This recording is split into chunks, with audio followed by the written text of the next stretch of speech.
Morning. It's July the 11th, and I wanted to do an updated video on these Hossinator tomato plants. We've been having a lot of rain, and these tomato plants have gotten so full of tomatoes now that they're falling over. I've had to add more stakes. You can look down in there and see just how many there is. It's just loaded. We'll walk down the row here. I've had to get out here and add more strings to these stakes. The cages were leaning over, so I had to put a couple more steel stakes in the ground. And I hope it's showing up. The sun's in my eyes, so I can't really see. But you can just see all the tomatoes in these plants. And let me back up and you can kind of see how it's leaning. That one back there is already fallen against the blackberry trellis, and that's holding that one up. This one I had to add a flower pot holder, big steel flower pot holder, hanging basket holder. And this tomato plant alone has over 40 tomatoes about that size, not counting these small ones in the top. I'm adding strings, I'm adding stakes. I think I'm gonna have to go to the hardware store and get some 2x4s and rip them down on the table saw and add some more stakes. But every one of these plants is leaning over. I used way too small a tomato cage for these plants.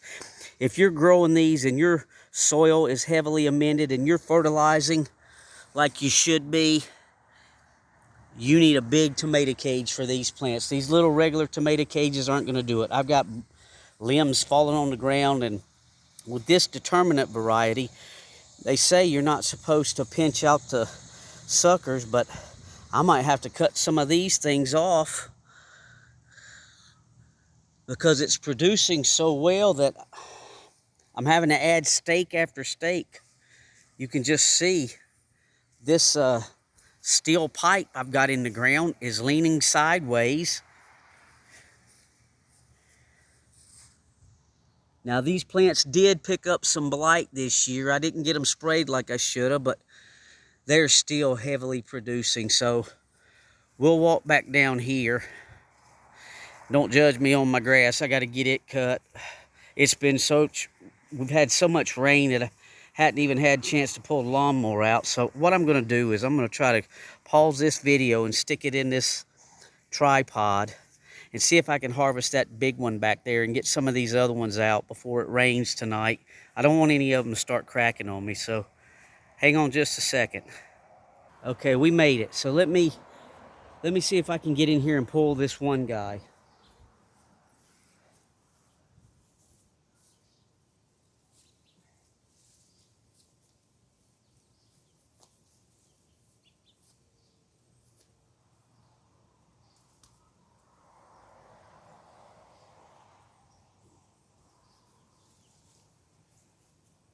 Wow.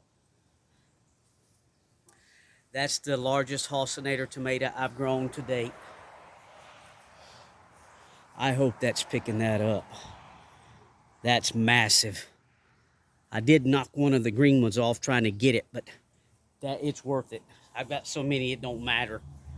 I just want you to see how big that thing is. That's where it was leaning up against the cage. If I wouldn't have got it, it would have probably cut a hole in it, just the pressure off on it leaning on the cage. Get that fan out of there. Okay. That kind of looks like an heirloom variety right there, the way it's growing. Hope you're seeing that. Let me see. I brought a 2-liter Pepsi bottle just for some scale.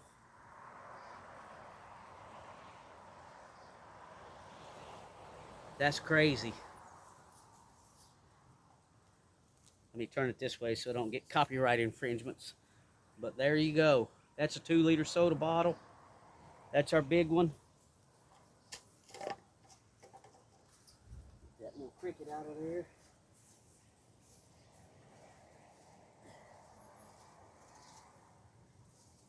Another one back in there.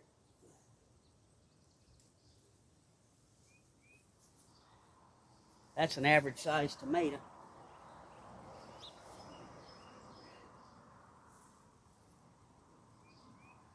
Okay.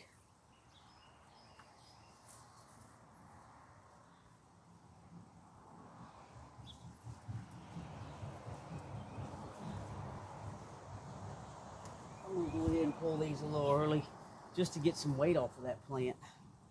These will ripen up on the counter. That green out there. I'll show you the one I knocked off if I can get it without getting stuck by these blackberries.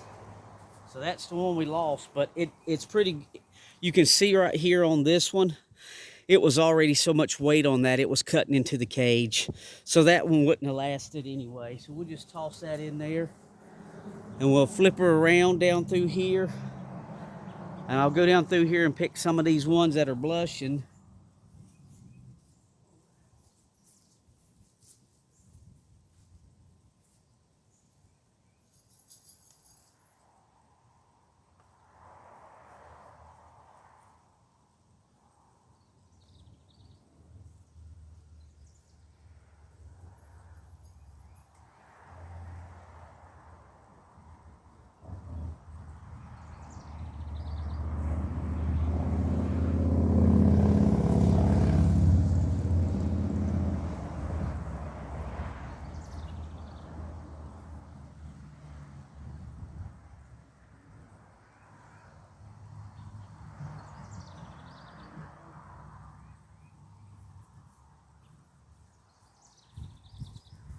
Well, I hate to pick them out early, but you can see they're already starting to crack with all this rain we're getting dumped on us from that hurricane that's coming through.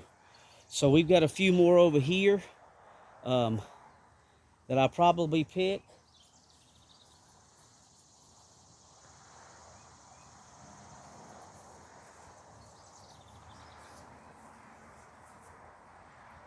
That one almost makes 2 of those.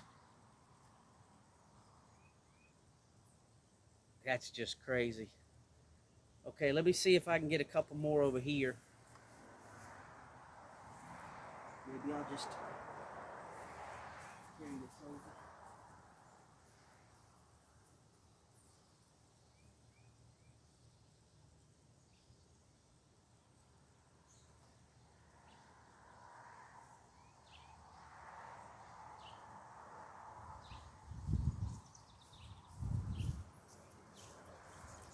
I'm going to see if I can move this tablet and this tripod. If it cuts off, I do apologize, but you have seen the biggest one. So we'll see if we can move this without cutting off the video, if we're lucky.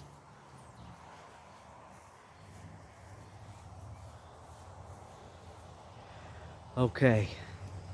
I can't really see. Let's see what we get here.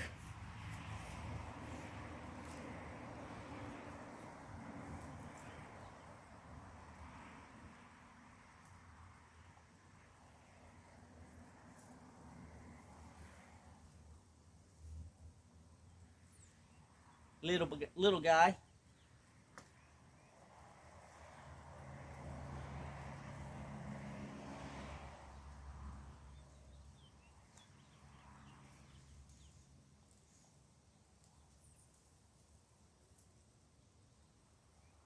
I may leave that one.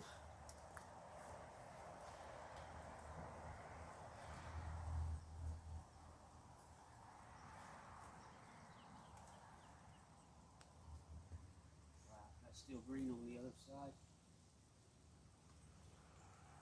All right. There's a couple more. Look, red. I couldn't see the top of it, but I got that, and that's probably a little early, so that might be a fried green tomato. There's another one. These things will ripen up on the counter. That's where they're going. I got one more in there, but I can't see it. It's the foliage is.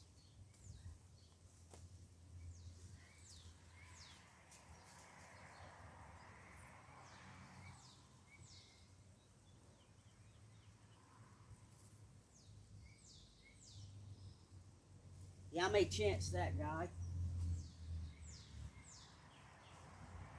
Okay, we're gonna call her done. So, there's a few. I had to get early. There's one more back there. I'm really debating on getting it or not. I may let that one go just to see. We got so many, if it cracks, I'll be all right. So there's our largest Hossinator we've ever grown.